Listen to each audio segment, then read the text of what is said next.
पाकिस्तान में 24 घंटे के अंदर दो ऐसे वाक़यात हुए हैं जिसने सबको हिला कर रख दिया है, और दोनों ही इंसिडेंट्स के अंदर रीज़न कॉमन एक ही है और वो है हार्ट अटैक। और एक पिक्चर के अंदर या एक वीडियो के अंदर जो कि वायरल है सोशल मीडिया के ऊपर, उसके ऊपर देखा जा सकता है कि एक टीचर हैं, वो स्कूल के अंदर पढ़ा रहे हैं और वो पढ़ाते पढ़ाते बिल्कुल आगे अपने स्टूडेंट्स के करीब जाते हैं और वो वहाँ पे उसी तरह से गिर जाते हैं और उसके बाद दोबारा उठते नहीं हैं। And it was a heart attack, जो कि बहुत ही एक शॉकिंग था, सबको शेक करके उसने रख दिया। दूसरे इंसिडेंट के अंदर इसी तरह से एक यंग बंदा था बिल्कुल, और वो क्रिकेट खेल रहा था। क्रिकेट खेलते खेलते वो एक शॉट खेलता है और उसके बाद वो थोड़ा सा आगे जाता है पिच के दूर थोड़ा सा, और वो पिच के ऊपर ही बिल्कुल दोनों के गिरने का अंदाज़ बड़ा सेम था। और दोनों ही हार्ट अटैक की वजह से ना उनको मोहलत मिली, ना हॉस्पिटल जाने का वक्त था, और बिल्कुल एट अ स्पॉट जो है उनकी डेथ हो जाती है। और बाद में लेटर ऑन लोगों ने यही फाउंड आउट क्या किया कि जी it was due to heart attack. अब ये चीज़ जो है वो सबको इसने बड़ा झंझोड़ के भी रख दिया और सब बड़े परेशान भी हैं। और वैसे भी जो राइज़ हो रहा है हार्ट अटैक्स का, पहले कहा जाता था किसी दौर में कि जी ये यंग जो बंदे होते हैं जिनकी कैपेसिटी या जिनकी जो स्टेमिना होता है या जिनकी जो इम्यूनिटी होती है वो बड़ी ज़्यादा होती है, तो उन या जो क्रिकेटर होते हैं या जो एथलेटिक्स होते हैं या जो स्पोर्ट्स पर्सन होते हैं या जो एक्सरसाइज करते हैं उनको नहीं होता। तो ये सारी चीज़ें अब जो है झूठी होती नज़र आ रही हैं, और ऐसा लगता है कि ना इसकी अब कोई एज है, ना इसका कोई सिम्टम है, और ना ही ये इससे पहले आपको मोहलत मिलती है, आपको पता चलता है। अब सोशल मीडिया के ऊपर दो डिबेट्स हो रही हैं, यानी दो मिसकंसेप्शन चल रहे हैं। एक तो ये है कि ये केसेस देखने के बाद एक कैंपेन ये चल रही है, लोगों का ये मानना है कि शायद ये कोविड-19 के बाद जो वैक्सीनेशंस लोगों ने लगवाई हैं उसके असरात हैं। वो जिसने भी वैक्सीनेशन लगवाई थी और दैट वाज़ अ ट्रैप, और वो एक बहुत बड़े वर्ल्ड मतलब लेवल के ऊपर एक कॉन्स्पिरेसी हुई थी और इन्होंने लोगों को कम करना था, लोगों को मारना था इन्होंने, और इसीलिए ये हार्ट अटैक जो हैं बहुत ज़्यादा आम होते जा रहे हैं, यानी जिसने वो वैक्सीनेशन लगवाई थी।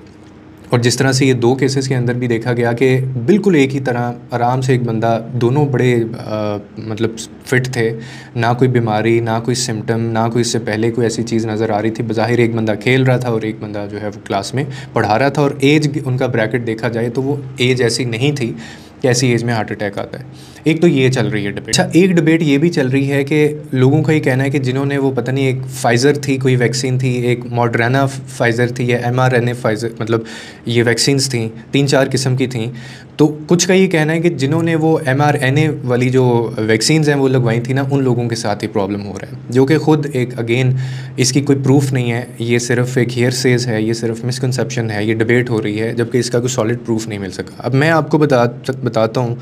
कि what I think about it, और मैंने इसके ऊपर काफ़ी रिसर्च भी की। अभी ये वीडियो जो मैं बना रहा हूँ, इससे पहले मैं 1 घंटा बैठ के मैंने आर्टिकल्स कुछ पढ़े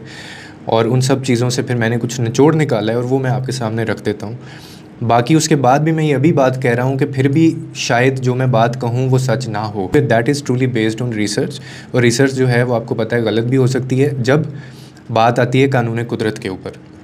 जिसकी लिखी हुई है। बीइंग मुस्लिम एक हमारा ईमान ये भी है, तीसरी डिबेट अगर हम इसमें ले आएँ तो वो ये भी है कि जिसकी जितनी लिखी होती है उसने उतने दिन पूरे करने होते हैं, और उसके बाद आपने वैक्सीनेशन लगवाई है नहीं लगवाई है, आपने जो मर्ज़ी कर लिया है, आप इस दुनिया से रुखसत हो जाएंगे। और ये चीज़ ना आपके हाथ में ना मेरे हाथ में, ये अल्लाह ताला जो है वही बेहतर जानता है। और जिस दिन जिस बंदे की मौत आनी है उस दिन उसको आके रहती है, चाहे वो स्कूल में पढ़ा रहा है, चाहे वो क्रिकेट खेल रहा है, और आप उससे बच नहीं सकते, जिसके ऊपर मेरा भी ईमान है, मेरा भी यकीन है। लेकिन हम थोड़ा सा बात कर लेते हैं कि ये इतनी तेज़ी से ये चीज़ें क्यों फैल रही हैं, क्योंकि पुराने दौर में, पुराने ज़मानों में ये चीज़ें नहीं हुआ करती थी। एक चीज़ को मैं डिनाई करूँगा और मैं आपको भी यही कहूँगा कि आप इस चीज़ के ऊपर ज़्यादा ना सोचें कि ये जो वर्ल्ड वाइड जो डेथ्स हो रही हैं या लोगों को हार्ट अटैक्स आ रहे हैं, ये इसलिए आ रहे हैं कि जिन्होंने वैक्सीनेशन लगवाई थी या ये कोविड में कॉन्स्पिरेसी जो आई थी तो उसकी वजह से ये सारी चीज़ें, ये उनका प्लान था, और अब वही लोग जो हैं वो सेम इस कॉज की वजह से इस दुनिया से जा रहे हैं। इसका कोई डायरेक्ट प्रूफ नहीं है, इसका कोई सॉलिड प्रूफ नहीं है, और इसकी जो रिसर्च है ना वो बहुत बड़े लेवल के ऊपर हो चुकी है, यानी लार्ज स्केल्स के ऊपर इसकी स्टडीज़ मौजूद हैं, और इसके अलावा लार्ज स्केल के ऊपर जो एजेंसीज़ हैं उन्होंने इसको मॉनिटर किया है। इसके अंदर CDC और WHO के भी इदारे हैं, और उन्होंने बाकायदा रिसर्च की है, और उन्होंने इस चीज़ को, इसकी जो डीपनिंग भी की है, लेकिन उनको कोई ऐसा आप कह लें कि सॉलिड प्रूफ नहीं मिला, और ना कोई लिंक मिला उनको उसके दरमियान कि जिसकी वजह से जो हार्ट डिसीज़ हैं या हार्ट अटैक्स हैं या कार्डियक जो लोगों को आ रहा है, ये इस वजह से है कि वो वैक्सीनेशन जिन्होंने लगवाई थी, ठीक है। तो आप ये सोच सोच के आपको वैसे शायद ना आना हो हार्ट अटैक, लेकिन ये सोच सोच के हार्ट अटैक ना करवा लीजिएगा,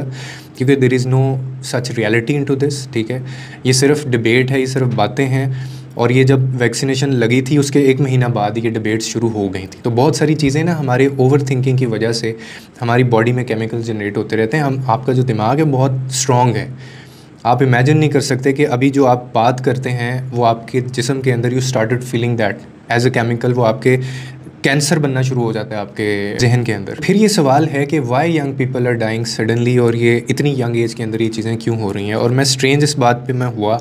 कि इससे पिछली वीडियो भी इसी चीज़ से रिलेटेड थी, और उससे पिछली वीडियो भी शायद इसी चीज़ से रिलेटेड थी। हमने वो शिवाली जरीवाला को डिस्कस किया, उससे पहले एक इस्लामाबाद का लड़का था उसको हमने डिस्कस किया, और अब फिर मैं ये बात कहने पे मजबूर हो गया हूँ कि लाइफ इज़ सो अनप्रडिक्टेबल। और इसके कुछ मैं आपको रीज़न्स बता सकता हूँ जिसमें से शायद वो हो सकते हैं जिसकी वजह से ये सारे इश्यूज़ और प्रॉब्लम्स इतनी ज़्यादा आम हो रहे हैं। सबसे बड़ी और मेन रीज़न तो ये है कि हम अपनी हेल्थ को प्रायोरिटाइज़ नहीं कर रहे हैं। हेल्थ को प्रायोरिटाइज़ करना ये नहीं होता कि आप if you just look good, you feel good, आपको लगता है कि मैं ठीक जा रहा हूँ और आपको लगता है कि मैं ठीक खा रहा हूँ, आपको लगता है कि मेरी रूटीन जो है वो अच्छी है, तो इसका मतलब कि आप हेल्दी हैं, आपके अंदर जो भी अंडर डायग्नोस्टिक चीज़ें हैं वो ठीक चल रही हैं। ये इस चीज़ की गारंटी नहीं होती। वो लोग जो प्रॉपर अपना जनरल चेकअप्स नहीं करवाते हैं, वो लोग जो डॉक्टर्स को 6 मंथ या आफ्टर 1 ईयर वो नहीं जाते हैं, बिलीव मी, मैंने ऐसे ऐसे लोग भी देखे हैं जिनको इश्यूज़ होते हैं, जिनको सिम्टम्स होते हैं, लेकिन वो इग्नोर करते हैं और वो अपना जो है ना इलाज खुद ही शुरू कर देते हैं, या किसी के कहने के ऊपर, या वो कहते हैं कि जी कोई नहीं, देखी जाएगी, मौत तो एक दिन आनी आनी है, तो अभी आनी है तो अभी आ जाएगी, अगर मैंने जीना है तो फिर मैं इसके बगैर भी जी लूँगा। ये भी एक कॉन्सेप्ट है, ये भी एक माइंड हमारी सोसाइटी में, ये दिमाग भी पाया जाता है। इसमें लाइफस्टाइल फैक्टर बड़ा जो है वो मैटर करता है। अब वो शिवाली जरीवाला की भी सामने वो आ गई चीज़ें कि वो स्किन को यानी एंटी एजिंग जो कोई स्टेरॉइड्स वो ले रही थी, और उनका जब टेस्ट वेस्ट किए हैं तो उनके बॉडी में से ऐसी चीज़ें निकली हैं और दवाइयाँ उनके घर से ऐसी मिली हैं, और मतलब वो दिखती भी बड़ी फ्रेश थी और ग्लो करती रहती थी हर वक्त। तो उससे चीज़ भी साबित हो गई कि वो अपने ऊपर कुछ एक्सपेरिमेंट्स कर रही थी। फिर जो हम खाते हैं वो हमें नहीं पता कि वो कितना हमारे लिए क्वालिटी फ़ूड है या नहीं है। फिर इसके अलावा अगर किसी को स्ट्रेस है तो वो बंदा नहीं बताता। घरों में हमारे इतने टॉक्सिक कल्चर हैं कि हम अपने अंदर सोचते रहते हैं चीज़ें, परेशान होते रहते हैं, कोई बंदा डिस्कस करने के लिए नहीं है। ना हमारे गवर्नमेंट लेवल के ऊपर जो है वो कोई ऐसे इंस्टीट्यूट हैं कि वो मेंटल हेल्थ के ऊपर अवेयरनेस जो है वो चलाएं, ना यहाँ पे कोई ऐसा साइकोलॉजिस्ट है, ना कोई थेरेपिस्ट ऐसा है। अगर है तो उनकी 3-3 लाख रुपए उनकी फ़ीसेस हैं कि बंदा उनके पास अपनी जाके जो इश्यूज़ हैं वो डिस्कस करे। ये बात किसको नहीं पता कि बज़ाहिर एक हंसने वाला जो बंदा है, जो आपको बज़ाहिर बड़ा फिट नज़र आ रहा है, आपके साथ खुश होकर बातें भी कर रहा है, लेकिन deep down in their heart आपको नहीं पता कि वो अंदर से किन चीज़ों से जूझ रहा है, वो किन मसलों में घिरा हुआ है, कौन उसको तंग कर रहा है, उसको कहाँ से परेशानियां हैं, कोई फाइनेंशियल ओवरबर्डन उसके ऊपर तो नहीं आ गया, बच्चों की टेंशन है, बीवी की टेंशन है, या फिर उसको कमाने की टेंशन है। ये सारी चीज़ें कहीं ना कहीं एक इंसान है, स्पेसिफिकली जो मेल होता है, आप सबसे ज़्यादा यही सुनते हैं ना कि मेल्स को हार्ट अटैक सबसे ज़्यादा आते हैं, तो उसकी भी यही रीज़न है कि उसकी परेशानियां और तरह की होती हैं। यही जो सिम्टम्स मैं आपको बता रहा हूँ ये बाद में सीरियस होकर अननोटिस्ड इन्फेक्शंस बन जाते हैं और आपको पता ही नहीं चलता, क्योंकि आपने उनको जहाँ पे पकड़ना था नहीं पकड़ा। उसी तरह से हमारी परेशानियाँ, हमारी बीमारियाँ भी बढ़ रही हैं। सिमिलरली जैसे नज़ला और ज़ुकाम पहले होता था लोगों को, तो nobody ever care about it, किसी बंदे ने उसको होता ही नहीं था, ना इसकी कोई दवाई लेता था। अब आपको नज़ला होता है, आपको ज़ुकाम होता है, तो 2 हफ्ते आपकी जान नहीं छोड़ता, और मैंडेटरी है कि आपने उसके लिए मेडिकेशन करना है, अदरवाइज़ वो आपकी हालत ऐसे कर देता है कि आपको फिर 1 महीना रिकवरी के लिए चाहिए होता है। तो आज उसकी रीज़निंग क्या है? उसकी रीज़न है जो हम खा रहे हैं वो हेल्दी नहीं है, उसकी रीज़न है कि आप अपने चेकअप्स नहीं करवाते, उसकी रीज़न है अगर किसी को कोई मेंटल इशू है वो उस पर बात नहीं करता है। इसमें मैं ये नहीं कह रहा हूँ कि कोई पोस्ट कोविड कोई इसमें इफ़ेक्ट या वैक्सीनेशन का कोई मामला नहीं होगा, हो सकता है शायद ये भी रीज़न हो, लेकिन उससे भी बड़ी जो रीज़न्स हैं वो आपका स्ट्रेस है और बर्नआउट है, वो आपका पुअर जो लाइफस्टाइल है और अनहेल्दी फूड जो हम अपने अंदर लेके जाते हैं। कहते हैं कि आप you are what you eat, आप जो खा रहे हैं आप वो होते हैं, आप जिन लोगों के साथ रह रहे हैं आप वो होते हैं, आप जिस तरह के थॉट्स अपने अंदर लेके जा रहे होते हैं, आप जो फीड कर रहे होते हैं अपने दिमाग को, आप वो होते हैं, आप वैसे बन जाते हैं। सारे मामले के अंदर मेरे ख्याल में fear should not replace fact के जो एक सच्चाई है जिसके ऊपर हमें फोकस करना चाहिए, उसको छोड़ के हम लोग ये कह दें कि जी जिन्होंने कोविड की वजह से और वैक्सीनेशन की वजह से ये लोग मर रहे हैं और अब आपने सोचना शुरू कर दिया है तो आप भी प्रॉबेबली बहुत बड़े प्रॉब्लली चांसेस हैं कि आपको भी ये हो जाए, क्योंकि आप थिंक कर रहे हैं, बार बार ओवर थिंक कर रहे हैं उसके ऊपर, ठीक है। हमें इसकी बजाय इस चीज़ पे हमें फोकस करना चाहिए, हमें पुश करना चाहिए कि हम अवेयरनेस दें, मेंटल हेल्थ के बारे में लोगों को अवेयर करें, लोगों को बताएं, फैमिलीज़ को हम लोग एजुकेट करें, कम्युनिटीज़ को एजुकेट करें कि if you are dealing with any stress, अगर आप किसी चीज़ से डील कर रहे हैं। अब देखें डॉक्टर्स को कई दफ़ा हो जाता है, और सबसे ज़्यादा प्रॉबिलिटी पता है कि किस में होती है?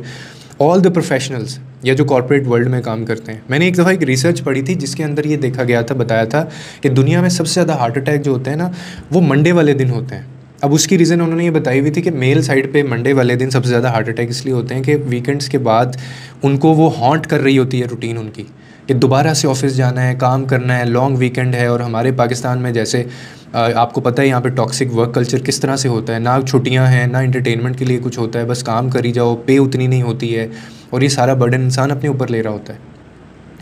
तो अल्लाह ताला उनकी फैमिलीज़ को सब्र दे, और हम लोग बहुत कुछ सीख सकते हैं इन चीज़ों से भी। उनका जो गया है वो तो वापस नहीं आ सकता है, लेकिन हम ये सोच सकते हैं कि हमने आगे अपनी ज़िंदगी किस तरह से गुजारनी है। टाइम तो जो है जिसका वो है, उसके ऊपर तो ईमान हमारा है, लेकिन जितनी बाकी है उसको तो अच्छे तरीके से गुजारा जा सकता है ना। नमाज़ पढ़ें, दीन के करीब आएँ, अपने क्रिएटर के करीब जाएँ, कुछ ऐसा करें कि आपको हो कि यार लाइफ में मैंने I lived it any way, जो भी था जैसे भी था, लेकिन मैंने वो ज़िंदगी गुजारी। ये अंदर से चीज़ें आपको मजबूत करती हैं और यही ज़िंदगी बढ़ाती भी हैं आपकी। तो लोगों के लिए आसानियाँ पैदा करें, रब आपके लिए आसानियाँ पैदा करेगा। आप क्या इस बारे में सोचते हैं? You can leave your comment. सबसे ज़्यादा इंपॉर्टेंट कि लोगों के लिए आसानियाँ पैदा करें, रब आपके लिए आसानियाँ पैदा करेगा।